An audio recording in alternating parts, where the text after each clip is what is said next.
नमस्कार दर्शक बंधु मु स्वागत करुच्ची प्रेम क्रिएशन यूट्यूब चैनल को। तो आज हूँ 12 मार्च 2025 बुधवार। तो आज दिनर किसी टॉप न्यूज अच्छी चलते से खबर पर नजर पकाइबा। ता पूर्वर चैनल को नुआ कर चैनल को सब्सक्राइब करी पाखरे थिबा बेल आइकन को ऑन कर रखंतु एमिति प्रत्येक दिन लेटेस्ट न्यूज देखिबा पई। तो चलंतु ना डेरी न करी खबर पर नजर पकाइबा। तो वर्तमान जा सूचना मिलुछि बीएसएनएल कोटी कोटी यूजर्स को मिला रिलैक्स सामना को आसला 337 दिन सस्ता प्लान रिचार्ज। सूचना अनुसार वर्तमान समय रिचार्ज करिवारे बहुत कष्ट होई पड़लानी। रिचार्ज प्लान महंगा हवा परठारु एक सस्ता प्लान खोलिबा को बहुत कष्टकर हलानी। रिलायंस जियो एयरटेल एवं वीआई भली प्राइवेट कंपनी गुडी को 84 दिन दिया प्लान रो बहुत टंका नेउथबा बेले बीएसएनएल यूजर्स को रिलैक्स करा जाउछि। बीएसएनएल रो निज लिस्ट रे एपरि एक प्लान शामिल करछि जो ग्राहक मानक 1500 टंकार कम मूल्य प्राय गोटे वर्षर लॉन्ग वैलिडिटी प्रदान करा जाइछि। एबे जिवा परवर्ती खबर सूचना मिलुछि सैमसंग गैलेक्सी A56 ऊपर 35 रो बड़ डिस्काउंट सस्ता मूल्य घर को आणंतु सैमसंग रो लेटेस्ट 5G फोन। सूचना अनुसार निकटरे लॉन्च होईछि सैमसंग रो एही नुआ मिड बजेट फोन सस्ता रे किना जाई परिबो। आपण एही फोन को कंपनी ठारू 35% डिस्काउंट किनी परिबे। एहा व्यतीत फोन किनिबा ऊपर 1000 टंकार एक्सचेंज ऑफर दिया जाइछि। एही सैमसंग फोन टे 12GB रैम एवं 256GB पर्यंत स्टोरेज दिया जाउछि। एहा सहित एही फोन टे गत वर्ष लॉन्च होइतिबा गैलेक्सी A55 का एक बड़ अपग्रेड सहित आसीछि। एबे जिया परवर्ती खबर वर्तमान जा सूचना मिलुछि होली पूर्व बढ़िबा केंद्र कर्मचारी को महंगा भत्ता। सूचना अनुसार केंद्र सरकार चलित सप्ताह अर्थात होली पूर्व महंगा भत्ता वृद्धि घोषणा पारंती। मूल दरमार 53% ରୁ 55% पर्यंत महंगा भत्ता बढ़ी पारे। एहा द्वारा प्राय 12 नियुक्त केंद्र सरकार कर्मचारी और पेंशन भोगी उपकृत हेबे। गोटे वर्षर केंद्र सरकार 2 थर महंगा भत्ता वृद्धि करथांती। साधारणतः मार्च रे वर्षर प्रथम वृद्धि घोषणा करा जाय जहा होली पाखा पाखी होइथाय ओ यहा जनवरी रु पछिला भावे लागू होइथाय। सेही परि द्वितीय वृद्धि अक्टोबर रे दीपावली समय रे होइथाय जहा जुलाई रु पिछिला भावे लागू होइथाय।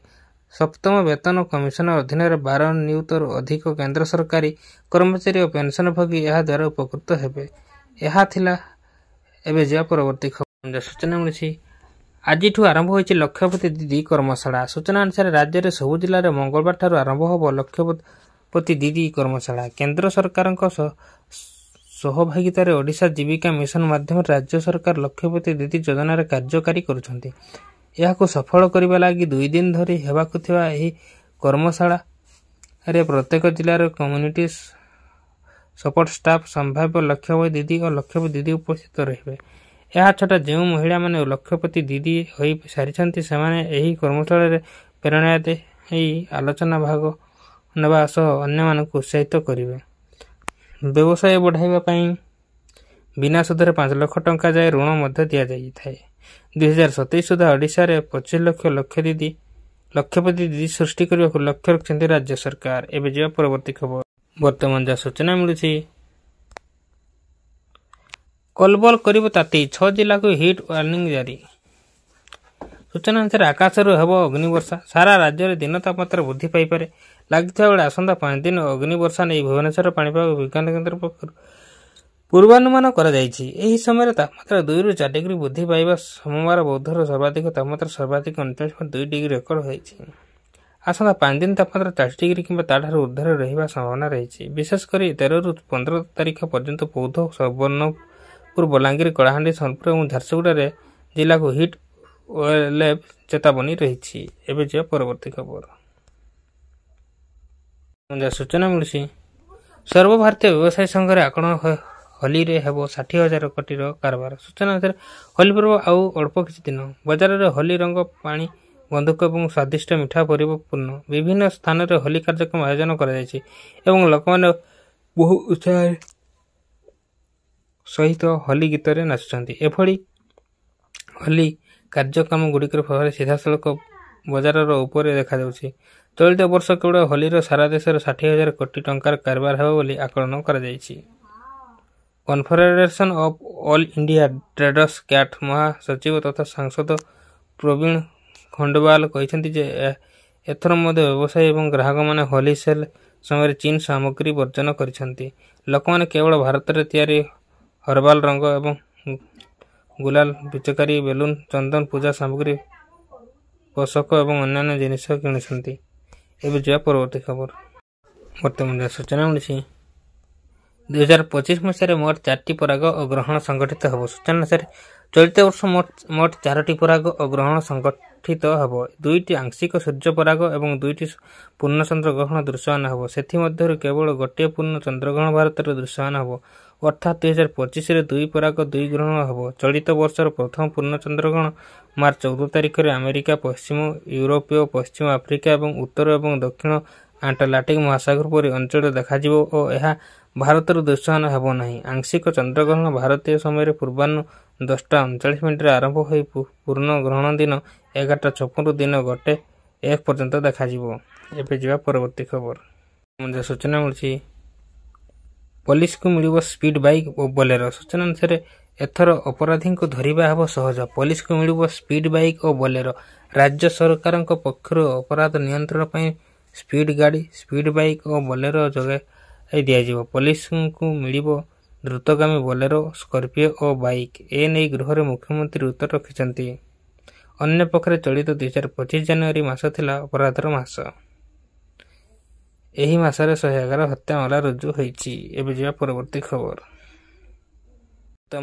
ଯାହା ସୂଚନା ମିଳୁଛି ଆଗାମୀ 8 ବର୍ଷ ପର୍ଯ୍ୟନ୍ତ ଭାରତରେ ଅଧ୍ୟାପତ୍ୟ ରହିବ କୋହଲି। ସୂଚନା ଅନୁସାରେ ବିଶ୍ୱ କ୍ରିକେଟ ଆଗାମୀ 8 ବର୍ଷ ପର୍ଯ୍ୟନ୍ତ ଭାରତୀୟ କ୍ରିକେଟ ଦଳ ଆଧିପତ୍ୟ ଜାରି କରିବ ବୋଲି ଆଶାବ୍ୟକ୍ତ କରିଛନ୍ତି ବରିଷ୍ଠ ବ୍ୟାଟ୍ସମ୍ୟାନ୍ ବିରାଟ କୋହଲି।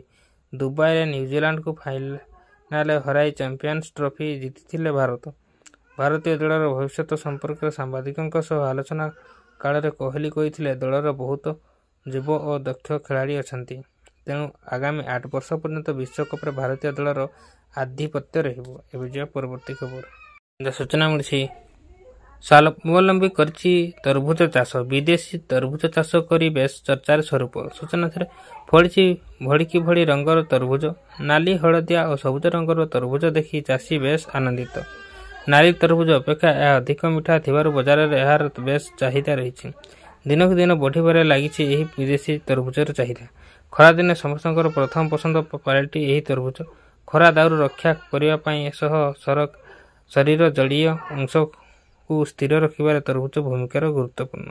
ତେଣୁ ଆଜିକାଲିର ଯୁବପିଢ଼ି ତରଭୁଜ ଚାଷ ଆପଣାଉଛନ୍ତି। ଏହି ହେଉଛନ୍ତି ମୟୂରଭଞ୍ଜ ଜିଲ୍ଲାର ଉଦୁଳା ବ୍ଲକର ବୈରାଟପୁର ଗାଁର ସ୍ୱରୂପ ମହାପାତ୍ର। ଏହି ଅଞ୍ଚଳରେ ଜଣେ ସଫଳ ଚାଷୀ ଭାବେ ବେଶ ପରିଚିତ। ପୂର୍ବରୁ ସ୍ୱରୂପ ବିଭିନ୍ନ ପନିପରିବା ଚାଷ କରୁଥିଲେ, ହେଲେ ଏବେ ସେ ତରଭୁଜ ଚାଷ ଆପଣେଇଛନ୍ତି। ଆଉ ଏହି ତରଭୁଜ ଚାଷ କରି ବେଶ ଭଲ ରୋଜଗାର ମଧ୍ୟ କରିପାରୁଛନ୍ତି। ଆଜକୁ 5 ବର୍ଷ ହେବ ତରଭୁଜ ଚାଷ କରି ସ୍ୱାବଲମ୍ବୀ ହୋଇ ପାରିଛନ୍ତି ସ୍ୱରୂପ। ନିଜର ଉଦ୍ୟମ ଓ ମନୋବଳ ଯୋଗୁଁ ତରଭୁଜ ଚାଷକୁ ନିଜର ବୃତ୍ତି ବୋଲି ଗ୍ରହଣ କରିଛନ୍ତି। ଏହା ଥିଲା ଆଜିର ମୁଖ୍ୟ ଖବର। ତେଣୁକରି ଭିଡ଼ିଓ ଯଦି ଭଲ ଲାଗିଛି ଭିଡ଼ିଓକୁ ଲାଇକ୍ କରନ୍ତୁ। ଚ୍ୟାନେଲ ପାଇଁ ଯଦି ନୂଆ ତେବେ ସବସ୍କ୍ରାଇବ୍ କରନ୍ତୁ। ଆଉ ପାଖରେ ଥିବା ବେଲ୍ ଆଇକନ୍ ଟଚ୍ କରି ଅଲ୍ ଉପରେ କ୍ଲିକ୍ କରନ୍ତୁ ଏବଂ ସାଙ୍ଗମାନଙ୍କ ସହିତ ବହୁମାତ୍ରାରେ ସେୟାର କରନ୍ତୁ, ଯାହାଫଳରେ କି ଯେକୌଣସି ଲାଟେଷ୍ଟ ସୂଚନା ଆପଣମାନେ ଆମ ଚ୍ୟାନେଲ ମାଧ୍ୟମରେ ସର୍ବପ୍ରଥମେ ପାଇପାରିବେ। Bureau report, BM creation.